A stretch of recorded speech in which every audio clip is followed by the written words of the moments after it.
नमस्कार आप सभी को। तो आजकल हम न्यूज़ चैनल्स में बहुत जगह पे ये देख रहे हैं कि स्कूल्स में बच्चों के साथ बहुत सारे अत्याचार हो रहे हैं। जैसे उन्हें मारना, डाँटना, बच्चे सुसाइड कर ले रहे हैं, टीचर बहुत ज़्यादा उग्र हो रहे हैं। तो इसके पीछे के रीज़न क्या है? इसे हमें समझना पड़ेगा। क्योंकि ज़िंदगी के बहुत सारे पहलू होते हैं। जैसे कि हम कहते हैं उदाहरण के तौर पे कि सिक्के के 2 पहलू होते हैं। तो हम हर घटना को एक ही नज़रिए से नहीं देख सकते। हमें हर घटना के पीछे जाके देखना पड़ेगा कि ऐसा हो क्यों रहा है। यहाँ पर इंसान की मनःस्थिति, उसकी सोच, उसकी विचारधारा, ये सारी चीज़ें हावी हो रही हैं।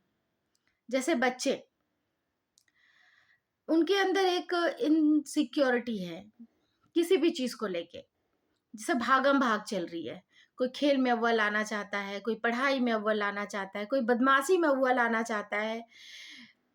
और कुछ चीज़ें ऐसी हैं कि इस चीज़ों को हम समझ सकते हैं कि हमारे समाज में जैसे कि मान लीजिए हमारी क्लास में जब हम सब बच्चे रहे थे, तो हमारी क्लास में हर बच्चा फर्स्ट नहीं आता था।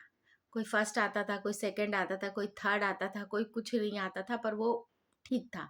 लेकिन क्लास में कुछ ऐसे भी बच्चे होते थे जो बहुत शरारती थे, बहुत बदमाशी करते थे, बहुत मतलब ऐसा था कि उनको कुछ ना भी समझाओ, वो कुछ नहीं करते थे। तो ये सब मनोविज्ञान में मनोचिकित्सा में आता है कि हमें उन बच्चों को अच्छे से काउंसलिंग करनी चाहिए। कभी-कभी तो शरीर में ऐसे रसायन होते हैं जो बच्चों को आपराधिक चीज़ों की तरफ आकर्षित करते हैं। वो नहीं भी चाहते हैं बट उनके शरीर में ऐसी चीज़ें होती हैं जो उनसे ये सब चीज़ें करवाती हैं।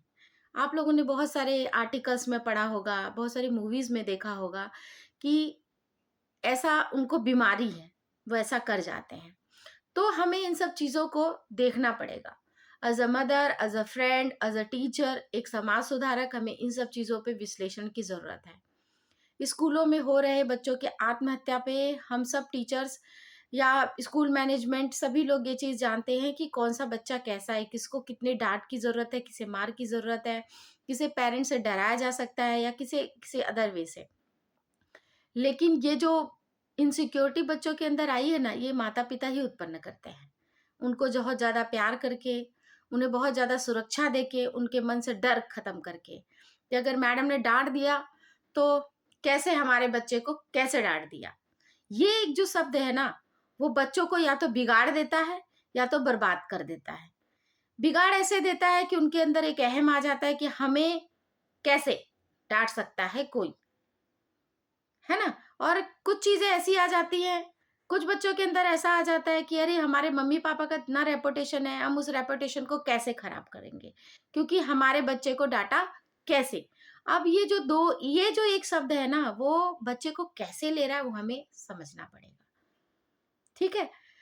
और साथ अभी जो शिक्षक इतने उग्र हो रहे हैं, बच्चों को मार दे रहे हैं या पीट दे रहे हैं, मुझे ऐसा लगता है कि या तो उन पे मानसिक प्रेशर बहुत ज़्यादा है, या तो उनके घर से ज़्यादा परेशानियाँ हैं, या तो स्कूल में काम का वर्कलोड इतना ज़्यादा है कि वे अपने लिए समय नहीं निकाल पा रहे हैं। या तो फिर उनको भी कोई मानसिक परेशानी है, जिसे कि हमें काउंसलिंग के थ्रू ठीक करना चाहिए कि बच्चों पे हाथ उठाना एक अपराध है।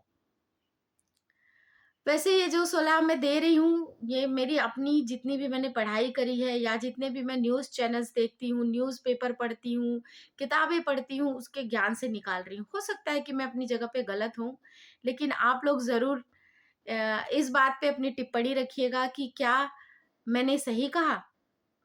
विश्लेषण की ज़रूरत हमें समाज से नहीं, अपने घर से शुरू करनी है, अपने बच्चों से शुरू करनी है। क्योंकि आज की डेट में आप दूसरों को सलाह देने जाएँगे तो कोई नहीं मानता। तो हमें शुरुआत ना अपने घर से करनी है कि हम सुधरेंगे तो जग सुधरेगा। तो अब सुधरना शुरू करते हैं हम सभी। और मैं मम्मी लोगों से ज़रूर रिक्वेस्ट करूँगी कि अपने बच्चों पे विशेष ध्यान दें।